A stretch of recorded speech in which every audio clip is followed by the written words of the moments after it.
Hey guys, welcome to our Conquer Athlete Tips and Tricks video. This is our final one, fifth week of the Open 20.5, where we have to complete 40 ring muscle ups, 80 calories on the rower, and 120 wall balls. And you can do it however you want to. So this really throws a wrinkle that we've never seen before. And it's going to be very interesting what you're going to hear on today's video, because there are many, let's say infinite amounts of strategies, amounts of people, amounts of ways to approach this workout. So what I'd like to start with is that simple, let's say that athlete who the volume of the workout is going to be tough to complete in 20 minutes, whether it be because of the ring muscle ups or because you can't do a ring muscle up. My thought after watching many athletes that are like this morning is to really push for a better tie break time. So this workout, your score is really going to be dependent on how quickly you can get through the wall balls and the row.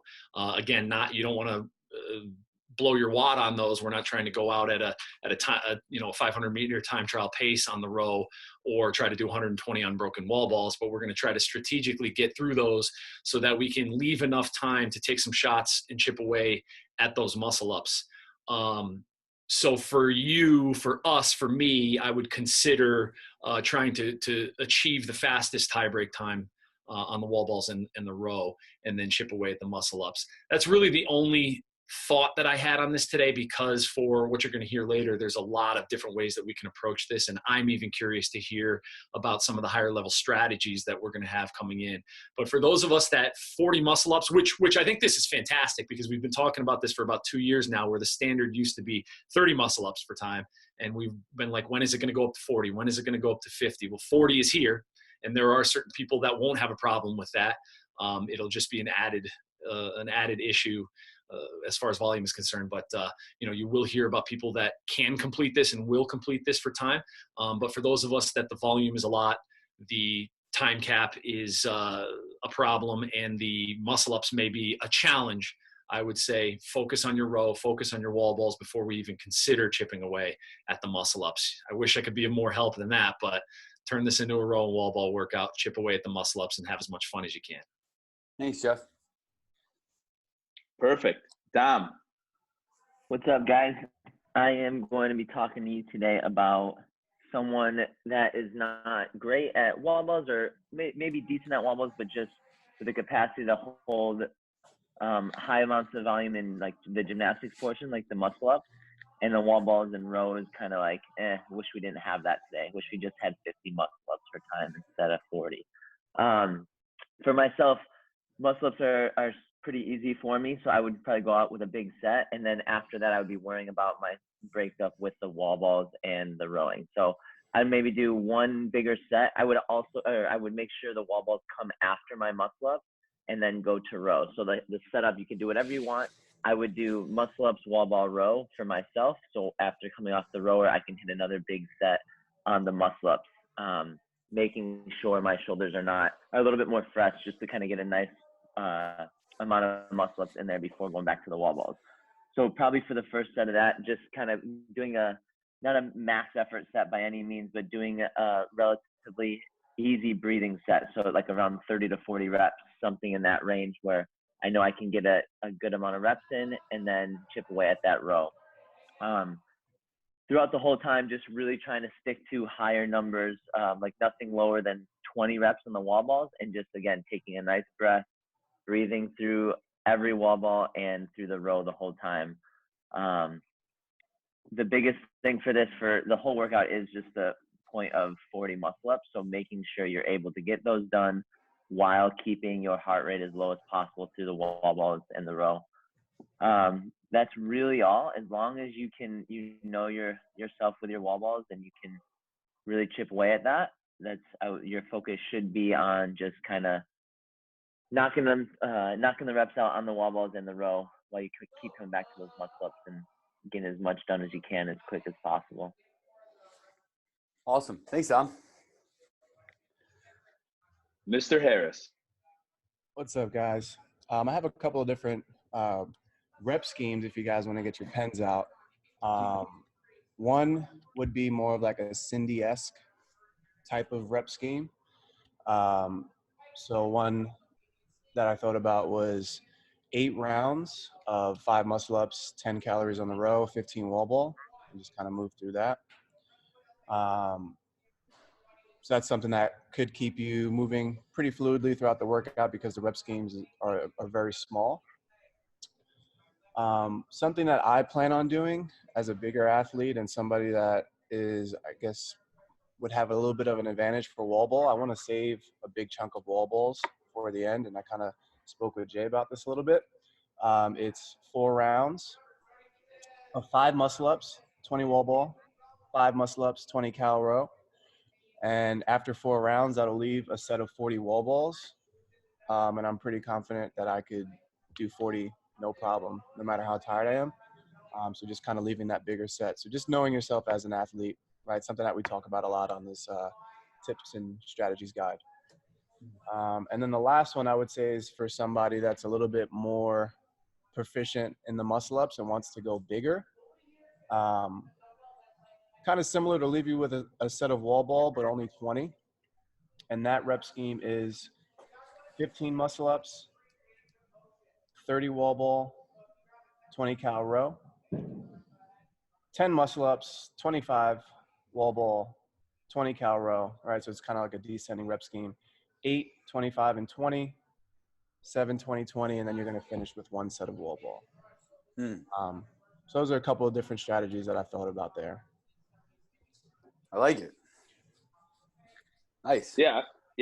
I'm still writing the last one down, but that's the 5-25 is pretty legit, especially for someone that like you that you could trust the 5 ring muscle ups. So I Good actually idea. saw that from Matt Chan talked about that one, and somebody sent it to me this morning. I sent it over to Chris. I was like, that's a pretty solid strategy right there for someone that can hold those muscle ups and wants a big set of wall balls at the end. Nice. Ange, what do you got, bud? All right, yeah. So I'm talking to the avatar where maybe the score of this or the tie break time or whatever is not their priority, but seeing where they could really go with the muscle ups is. And so what I'm working on is trying to take away from the idea of having a rep scheme for the muscle ups. And so I'm going to suggest that we open up with about a 2-minute AMRAP of ring muscle ups. Like if you're hitting singles or doubles, you just want to knock out a big chunk. And then as soon as you're done with that 2-minute AMRAP, you move into 10 rounds, 30 seconds of muscle ups, 8 cals on the row and 12 wall balls, and you chip away at that. And you try not to get too bent out of shape. You just get up there, you do the best you can. If it's one at a time, that's totally fine. But you're just holding on for 30 seconds. You finish the 10 rounds, then at least you get that tie break time done, and then you could spend the rest of your time just battling the muscle ups. But I know a lot of people usually start stronger on the muscle ups, so giving yourself even up to a 3-minute window of time just to bang away on the muscle ups will give you an advantage, especially if you're the kind of person that is 30 muscle ups for time is like a 10-minute, 8 to 10 minute thing, maybe even a little bit longer.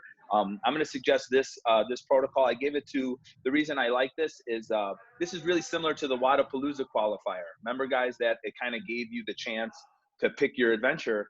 And this was a very similar strategy I gave to somebody with the toaster bar, and it wound up working out really well that she was able to knock out a good chunk in the beginning, gave her a bunch of confidence then to knock out the smaller sets later and just keep battling like that. So I'm going to just recommend for anyone that's more interested in the muscle ups, a 2 to 3 minute AMRAP to start, and then going 10 rounds, 30 seconds of muscle ups, 8 cals on the row, 12 wall balls, and then chipping away and then seeing what you got left for the muscle ups, depending on the time. I like that. So many different ideas for people. People are going to watch this video and be like, oh, okay. So again, what should I do, guys? We need to absolutely put like in the the written portion underneath the video, like to get a pen out and not as a joke. Cause I didn't think we were going to have planned preparation for this workout like we have here. And people are going to want to write this down. So yeah, we should definitely make a note of that. Yeah. I think like for me guys, if I were to fill in the blanks right now, so I came in this morning and I can't do muscle ups because my shoulder's jacked up. I was like, all right, if I'm just going to let it rip on the wall balls and rower, like how fast can I possibly do those two things, right? To give some indication of someone that's similar to me or better than me with the row and wall balls, and then they can do muscle ups. And I got 740. So I went 70 unbroken, 30 cals on a rower, holding about 1550 cals per hour. Then I went 30, 30, 20, 20. And I kept it really fast. So I was able to do those 2 in 7:40. And I think Patrick Vellner finished the entire workout in like 11:10. I'm like, man, that dude just did a 40 ring muscle ups. If he did what I did, probably did it faster than me then, in like 3 minutes, right? So to say, like the 3 extra added minutes that it added on, 3:30 or whatever it was. I'm like, that's crazy. But I think that's what we're gonna see. You know, I think from somebody out there that's a complete freak, you know, we might see like around that 10:30 time frame.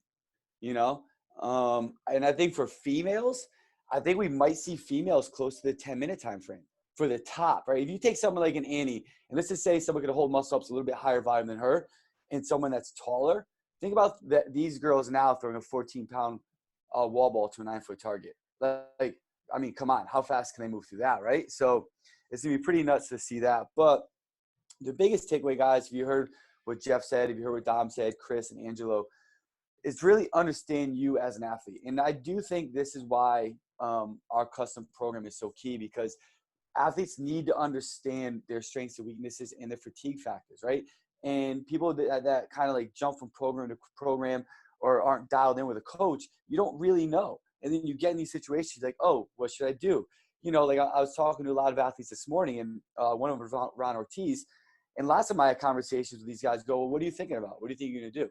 Because they know themselves so well, right? So there's the idea of a couplet versus triplet, right? So some athletes are going to treat this like a couplet, you know? So Ron, who's a bigger guy who needs his shoulders but is really good at wall balls, he's going to do a muscle-up row workout and then finish with wall balls at the end, right? And I know other people, and I do think going from the row to the wall ball will be more comfortable if you do a couplet or a triplet, just to save your shoulders and triceps, right? Because I remember what I was thinking today when I was doing it on my wall balls, like, man, if I had to go to muscle ups right now, like, granted, I got these little like baby arms, but I'm like, that dip would suck right now, right? Especially like if you're really kind of driving. On the rower, guys, relax your grip. Something that resonated with me when we were at like a Power Monkey camp with Rika was play the piano. So as the row handle's coming in, relax your grip on the way in, because if you're like death gripping that row handle and then you got to get up and jump into a muscle up, I mean, it's just going to cause you to be more fatigued. It's another fatigue factor. Also, guys, be aware of what your red line is on a rower. Like I was holding 1,500 calories, but okay, because I know I can hold that and go into a wall ball. If I was doing muscle ups, I wouldn't be holding that, right? I'd probably have that down close to like a 1,250 to 1,300. But the more you know yourself and the more you know what sort of intensity can cause a bigger onset of fatigue, then the more you can understand how you can adjust. Because you guys can write down the most scientifically beautiful plan in the world right now, right? But you get out there and your heart rate jacks, all of a sudden you're like, oh, that's out the door. What do I do now, right? And the more you know yourself, and the more you know your fatigue factors, then the better you can always adjust. I think Chris had made a comment after, man, was it last year already? It seems like this year, or was it this year? Chris did one open workout, Harris, and he's like, wow, that's the first workout I've ever done in like 6 years with the game plan actually stuck. You know, and just think about that. That's someone that's done like every open, so many workouts, and like one game plan really kind of hammered in and was true. Because when fatigue hits, when the thoughts settle in, you have to know where you're going to go and what you're going to do. So the biggest thing you can say, guys, is truly understand what your fatigue factors are and what your limiters are on the muscle up and the wall ball and the rower. And make sure you plan accordingly for that. Whether you're going to go like 10 rounds of 4, 12, 8, like muscle ups, wall balls, cal row, or whether you want to do a couplet and then finish with something, or whether you want to go 4 rounds and then finish with a big set of something, or 8 rounds, or you have that descending ladder that Chris explained. Like whatever you want to do, you have to understand your limiters on the 3 movements. And the better you understand your limiters, then the better you can strategize to put together the best plan for your success. I'm sorry, I've had this for like 5 weeks. Yeah, I think that's all I got, Ange and guys. That's my biggest kind of feedback. I think everyone gave some awesome tips and tricks, and my biggest thing was just understanding you as athletes. Very good. Awesome. Well, guys, good luck on 20.5. Congratulations on finishing another open, especially one, 2 in 1 year. This is the first time we've ever had to do any of that. And please let us know if you have any questions, especially on a workout like this. We'd be happy to help. Just comment or reply any way that you can. And can I add one thing before we sign off? Of course. Guys, last thing. when this is over, when your final row calorie or wall ball or muscle up hits, when the timer stops, I want everybody to keep in mind that and have a good understanding of what this really is, right? This is fitness. This is exercising. This is to see where we are, to see how much we improved. Don't take this to the grave with you. Don't beat yourselves up over if you didn't make it where you want to make it. If you made it where you want to be, fantastic. But either way, no matter how it ends for you, it's now another chance and another opportunity to build upon that, to try to make yourself a little bit better, right? So keep that in mind. Have fun. Rip into it. Let us know how you guys do. But most importantly, like, understand what this is and what this journey is for you.